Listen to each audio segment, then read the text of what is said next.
कोई बंदा साथ में क्यों नहीं, ले जाओ। ये साथ में जा रहा था, ये साथ में जा रहा था ना, ये साथ में है ना। पैसा दिया किराएदार, इसके अलावा इसका लाल का पैसा तुम्हारी गलती है, जब तक वो काम पे नहीं आता। अब हम आपको बताते हैं, अब हम बताते हैं, हमारी भी तो सुनो। तैयार नहीं निकाल दिया, नहीं वहाँ जितने रूम वाले हैं आप चलो वहाँ। अच्छा एक हाँ चलो चलो चलो पूछो। ये सबको क्या बोला भाई, तू लेके जा, झूठ मत बोलना, तुम्हारी भी चलेगी। एक मिनट रुको। तो एक सर पहले नहीं ये भी बोलिए फोन करके कि हम ले जाते हैं। एक मिनट पहले आप मेरी बात सुनो। ठेकेदार जब कोई किसी लेबर को लेके आता है, ठीक है, तो सारी रिस्पॉन्सिबिलिटी उसकी बनती है, सारी बनती है। वहाँ से लेके आ रहे हो, जब वो तुम्हारा जब तो बंदा ठीक नहीं होता, तुम्हारा फर्ज नहीं था उसको वहाँ से। तो परिवार ही कहता है मैं ले जाएगा तो मैं क्या करूँ?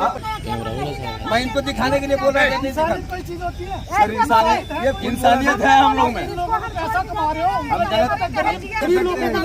सर हम लोग देखो तो अभी देश की कंडीशन देख, तो अभी भी इसको सर मैं करने को तैयार हूँ ना। तुम्हारे परिवार को कुछ सदस्य ऐसे छोड़ देंगे, कंपनी का बंदा ही नहीं है, लेकिन उनका परिवार बंदा तो आपका ठेकेदार तो आपके पास भी कार्ड है बंदे रखने के क्या है सब कुछ है मेरे को। क्या वो हाँ ऐसे वगैरह कटवाते हो? हाँ कटवाते हैं सारा इस पर लिखा है। ये तो ड्यूटी पे ज्वाइन ही नहीं किया सर, 2 दिन आया ज्वाइन ही नहीं किया। इसको एक दिन तो ड्यूटी किया है। नहीं कल तो बात अरे दूसरी जगह किया। नहीं दूसरी जगह किया है, मेरे पास नहीं किया। जिस दिन एक्सीडेंट हुआ करता था यहाँ एग्री करना, बस इससे ज्यादा कोई बात नहीं है। बाकी सारी रिस्पॉन्सिबिलिटी आपकी है। ये कैसे हुआ क्या हुआ ये मायने नहीं रखता, मैं आपने काम कर रखा था, रिस्पॉन्सिबिलिटी आपकी। चंद्रशेखर है वहाँ पे, सामने की बात बताओ, मेरा लड़का ले गया नहीं ले गया। जो ये बोल रही है लेडीज सब गलत है, हमको कुछ नहीं, जो इसने बोला सब गलत है। चलिए ठीक है। हमारे आदमी का मुकुंदलाल नाम है, प्रयागराज की, जिला प्रयागराज, तहसील फूलपुर, पोस्ट कतरौली, थाना बहरिया, ब्लॉक बहरिया, गांव बीबीपुर हमारा घर है। और उसके बाद साहब ठेकेदार ने फोन किया। कौन ठेकेदार का नाम क्या है? राम नरेश। कौन सी फैक्ट्री कौन सी है? जम्मू परमेंट। वहाँ जो है फोन किया, अभी हमारे सिम पे रिकॉर्ड है, निकलवा सकते हैं। और जो है ये हमारे आदमी किराया भाड़ा लिए आ गए, यहाँ आए जल गए, हमको 3-4 रोज नहीं पता चला। 3-4 रोज के बाद हमको पता चला जब ये फोन लगाए तो ये बोले कि इधर आ जाओ, हमारा पैर जल गया है। तो हमने बोले कि तुम जलो चाहे जोन करो, हम नहीं आएंगे, तो अपने मनमानी चले जाते हो। हम यहाँ तो ये 6-7 साल काम गलत बात है। जोन आज 6-7 साल किया मैं किए हैं, उसके बाद नहीं आए थे। 3-4 साल के बाद जब लॉकडाउन लगा था इनने काम छोड़ दिए। इलीगल जिस दिन ये आए, इलीगल कुछ भी आप बोल दो उसी दिन हमारे आदमी ये विक्टिम है। आप जो बोलेंगे वो कर लेंगे।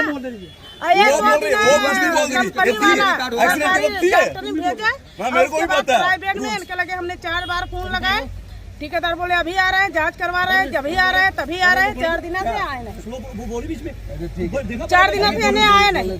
जब रात में हमारे आदमी ज्यादा तबीयत खराब, हमने फोन किया तो ये बोल रहे हैं ठेकेदार कि रात में कौन आएगा, अपने आदमी को देखो। सारी रात कमर बांध के अपने आदमी को हमने कमर में रखे थे, सारी रात कमर में रखे थे।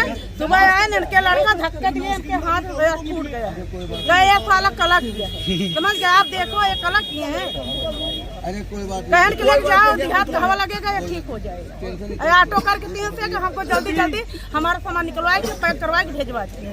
हम झूठ नहीं बोले, हमारे पास एक औलाद, हम कभी झूठ नहीं बोलेंगे। हमारा आदमी ऐसा है, हम कभी नहीं झूठ बोलेंगे, कभी नहीं बोलेंगे। हमको पैसा नहीं चाहिए, हमारा आदमी ठीक होना चाहिए बस। हमने जब आए थे पहले करवाए कि नहीं करवाए नहीं बता सकते। जब हम आए थे इनको प्राइवेट में हम लेके जाते थे दवा।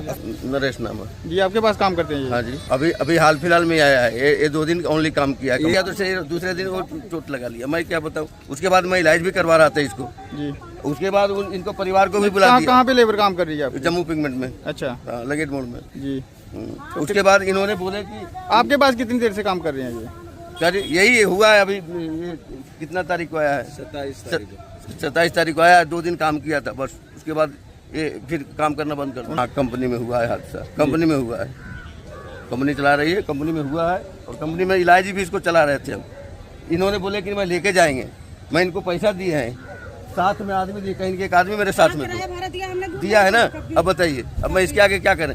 जाने लगा तो बोलता यहाँ आकर के हल्ला कर दिया, मैंने कुछ नहीं दिया है। कब हादसा हुआ था इनका? इनका हादसा हो गया सर कितना 27 तारीख को, 27-28 को। और ठीक हो रहा है, इलाज करवा रहा है, तो ये खुद बोले कि हम लेके जाएंगे, लेके जाओ। मैं सामाजिक कार्यकर्ता शशि शर्मा, रेलवे स्टेशन ये की घटना है ये। तो मुझे सुबह फ़ोन आया किसी सज्जन ने किया कि ऐसे ऐसे कोई बेचारा विक्टिम है, कोई पीड़ित व्यक्ति है, उसकी हालत ठीक नहीं है, तो वो बहुत मतलब ऐसे तकलीफ में है, दुख में है वो। तो जब मैंने पता किया यहाँ जाके, वहाँ पे एक व्यक्ति था वो, तो उसके पाँव पूरे जले हुए थे, तो उसकी पत्नी भी उसके साथ थी, एक उसका व्यक्ति उसके साथ स्पोर्टिंग भी साथ में बैठा हुआ। तो मैंने पूरी बात पूछी, तो उन्होंने ये बात करी है कि ये जम्मू पिगमेंट नाम की एक फैक्ट्री है, तो उसमें ये काम करते हैं। तो ये बिहार से प्रयागराज से आए हुए हैं बेचारे। तो जब ये कोई फैक्ट्री में काम कर रहे थे, कोई एसिड इनके पाँव पे डला, तो ये इसके पाँव जल गए बेचारे के। तो जो परिवार है, जो विक्टिम परिवार है, उसकी कहना है कि इन्होंने प्रॉपर उसका इलाज नहीं करवाया, उसका किसी झोला छाप डॉक्टर के पास दिखाया, जिसकी वजह से वो उसको मेंटली अपसेट हो गया। वो 4 दिन से कुछ खा पी नहीं रहा है। तो उसके बाद ठेकेदार ने इनको धमकाया, वो नरेश यादव नाम का ठेकेदार है, उसने कहा कि इसके इमीडिएटली यहाँ से लेके जाओ। तो उसने कुछ किराया विराया, जो पत्नी उसकी बोल रही है कि किराया दिया, उसके बाद वो यहाँ से लेके जा रहे थे। लेकिन जैसे उसकी हालत यहाँ स्टेशन में बिगड़ी है, तो कुछ लोगों ने मुझे संपर्क किया, मैं मतलब एज ए सोशल एक्टिविस्ट, तो मैंने उससे संपर्क किया। जब फैमिली की देखी हालत वाकई में बुरी थी, इनको चाय वगैरह पिलाई, उसके बाद उस ठेकेदार को फ़ोन किया, और वो ठेकेदार है जो कोई भी बात मानने को तैयार नहीं है। वो कहता है कि ये गलत है, इन्होंने ऐसा नहीं। लेकिन जो पत्नी है उसके बयान के अनुसार कि जो फैक्ट्री ने खुद बताया ठेकेदार ने ऐसा किया था, इलाज प्रॉपर नहीं करवाया, और जब वो आए इसको लेके जाओ और धक्के मार के यहाँ पर भिजाया था। वो ये मान रही है कि उसने किराया विराया दिया था, लेकिन उसका प्रॉपर इलाज होना चाहिए था सरकारी हॉस्पिटल में, जो नियम अनुसार होता है वो नहीं करवाया गया। क्या मानदंड है मतलब फैक्ट्री के, किस तरह मजदूर रखने चाहिए, किस तरह उनको प्रोटेक्शन के लिए उनको सिक्योरिटी के वो देने चाहिए, किसी ने वो मुझे प्रॉपर नहीं, मुझे लगता है बस नहीं दिए गए थे। इसलिए मैं इस चैनल के माध्यम से भी इस परिवार के साथ न्याय हो। और दूसरी बात मैं ये भी कहना चाहूँगा कि जितनी फैक्ट्री है जो खतरनाक केमिकल की काम कर रही हैं, उसके अंदर लोग सही तरीके से सुरक्षित नहीं हो पा रहे हैं, तो कई लोग बीमार होते हैं इसकी वजह से, कई लोग इंसिडेंट का शिकार होते हैं, और कुछ ऐसे लोग होते हैं कि ठेकेदार ले दे के उनको यहाँ से बेच देते हैं। तो ये गलत है, ये अन्याय है, ये शोषण है, ये बहुत बड़ी एक्सप्लॉयटेशन है। अगर इंडस्ट्री के साथ ऐसा, इनके अंदर ऐसा लोग कर रहे हैं, ठेकेदार कर रहे हैं या फैक्ट्रीज कर रही है, तो ये मानवता के लिए एक शोषण का मतलब बहुत बड़ा एक वो बन जाता है। तो मैं कहता हूँ कि इस तरह का शोषण अगर आपके नज़र में भी कहीं आता है, तो इमीडिएटली उसको मतलब लोगों तक लाए, मीडिया तक लाए, और दूसरा उन बंदों की हेल्प करें। और दूसरा मैं चाहूँगा कि पुलिस खुद संज्ञान ले कि ये एक विक्टिम को न्याय मिले, बस उसका इलाज है वो अपने प्रॉपर अपने घर में चलाए।